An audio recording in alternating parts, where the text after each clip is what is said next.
Short Stories of DanDanTheArtMan, Episode 14, A Dark Climb.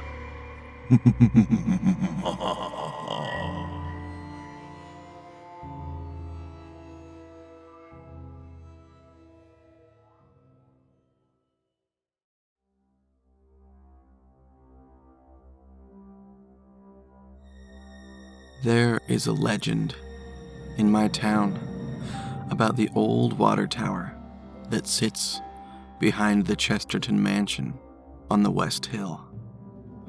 The house is now on the National Register of Historic Places and is home to weddings and social events. It is also home to a dark story about an adventurous little boy who snuck out of the mansion Halloween night and climbed to the top of the tower to eat all of his candy.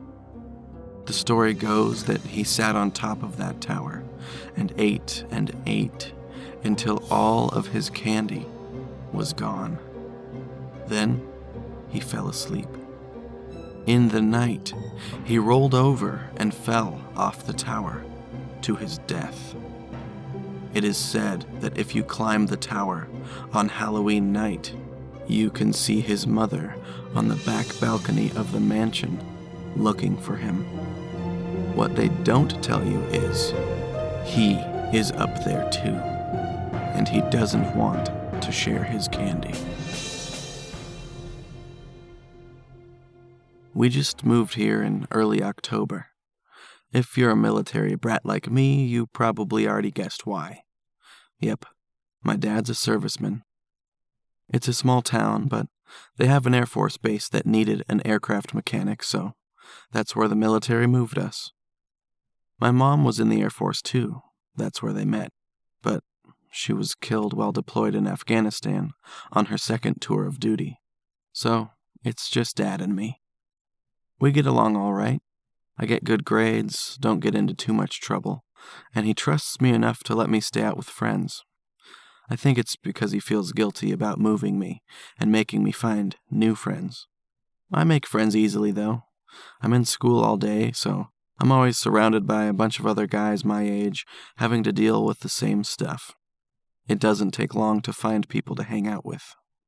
I would love to stay in one town, but after this Halloween night, I want to move away as soon as possible. This time, I wish I would have been a loner. Some guys I met through my English class invited me out Halloween night. We were all too old for trick-or-treating, so they had something else in mind. You guessed it. Make the new guy climb the creepy tower. So, there I was, staring up at a cold metal ladder that reached way farther up than I wanted to climb. Come on, man. Yeah, let's go, new guy. He has a name. Yeah, I'm just joking, man. But seriously, when you get up there, tell us if she looks like Miss Havisham in that book we're reading for class. Yeah, dude, we've all got great expectations for you, so get up there. Everyone got into it, so I started to climb. The black rungs on the ladder were cold and slick. I'm not really afraid of heights, but the idea of falling to my death didn't exactly thrill me either. As I got ascending, the wind started to pick up, and I felt it pushing me sideways just a little bit. It was enough to scare me, though. I stopped climbing. Dude, what gives? You're not to the top yet, man. Keep going. I almost looked down, but thought better of it. I didn't know these guys well. I didn't want to chicken out in front of them, though. I had to make it to the top. I lifted my hand and grabbed the next rung. I closed my eyes and blocked out the jeering below me. Then I started climbing again. My hands started to go numb. I kept climbing. The wind was getting stronger, and one time my left foot slipped. I kept climbing. I just focused on going up and tried to make the rest of the world disappear. Then my hand reached the top. I slowed down and looked over the top, then climbed all the way on. There was a ton of graffiti. I was surprised to see some of it was paintings of candy. So, the legend was known by more than the kids I was with. It was a good story, but I had my doubts about it. I wouldn't have been surprised if they made it up just to scare me. Unfortunately, the story was all too true. Dude, what are you doing up there? Do you see the lady? There's a bunch of graffiti up here. Yeah, all the candy and stuff. Yeah, I thought you guys made that up. No, man. The story of the tower has been around for years. Even my dad heard about it when he was a kid. I looked toward the mansion at the balcony. I didn't see anything. All the lights were off inside, so it was really dark, and I only knew where the balcony was from my friends pointing it out before the sun went down. I didn't see anything. Then, I heard a rustling sound. I thought the wind had blown a bag or something up onto the tower, and it had been caught on something. I kept my body facing toward the mansion, but turned my head to see what was making the rustling sound. On the top of the tower with me, not 3 feet away, sat a pudgy, pasty little boy rustling through a bag of candy. And I could see through him. I could see all of his features, too. I could see the chocolate smeared down his chin, and the half-eaten gumdrops stuck to his shirt. He found a lollipop and began to unwrap it. I was frozen in fear. I couldn't move. I didn't want to move. I couldn't believe what I was seeing. I didn't want the fat chocolate-smeared ghost boy to see me, so I held absolutely still. I had stopped breathing, and when my body forced me to breathe again, I coughed. The boy looked up, startled. He clutched his candy bag close, and his expression changed to anger.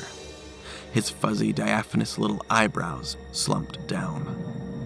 I'm not sharing my candy with you, and you can't take it away from me. Everything I knew shifted. My insides felt twisted, and I started to shake.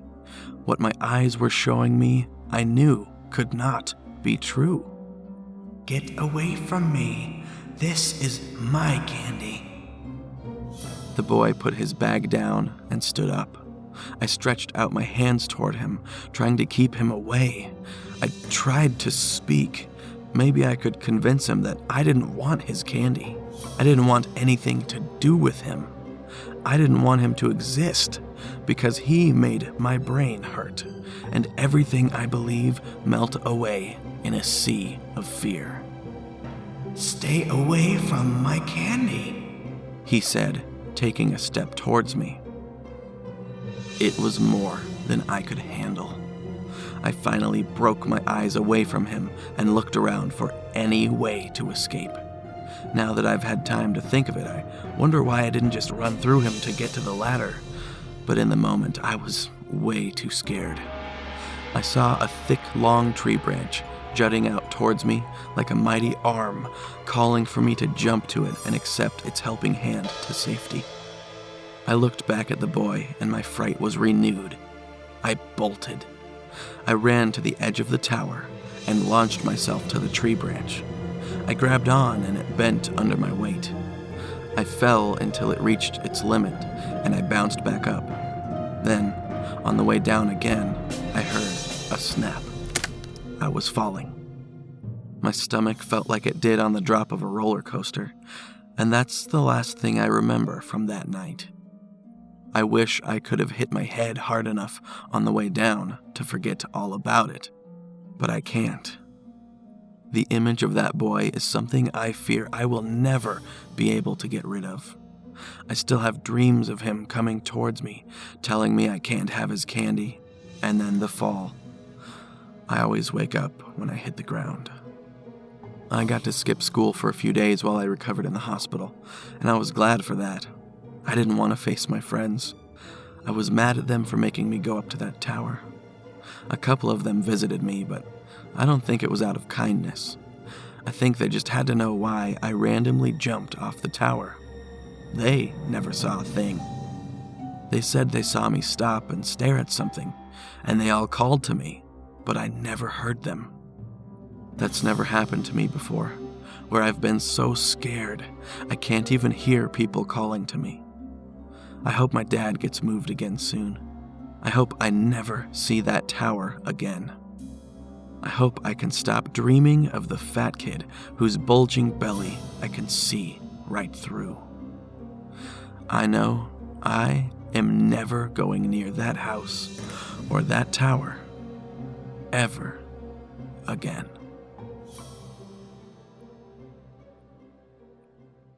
The end.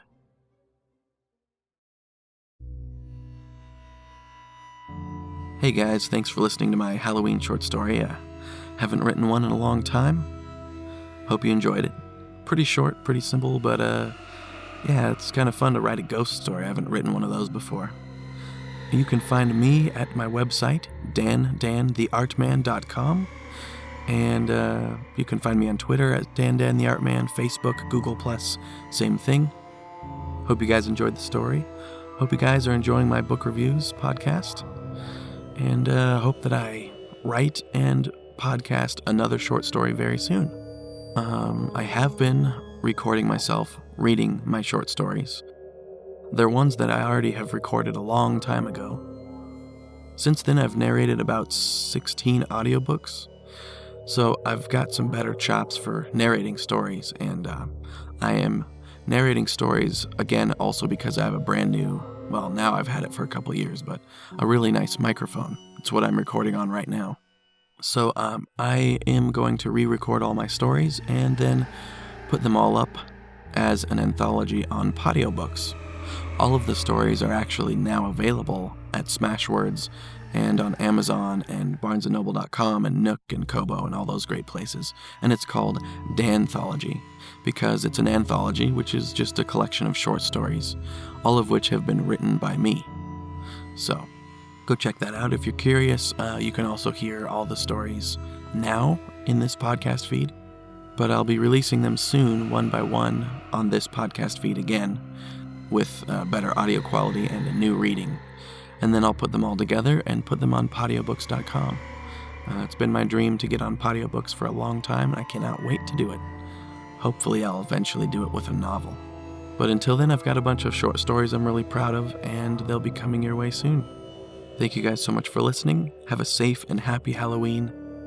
I'm Dan the Artman, signing off. Have a good one. This podcast is licensed under a Creative Commons Attribution, Non-Commercial, No Derivative Works license. That means you can't sell it, but you can share it all you like. Just don't change it and attribute me as the creator. Sound effects were from the Free Sound Project at freesound.org. The music used in this podcast was Tempting Fate and Beginning by Audionautics.com. Thanks for listening.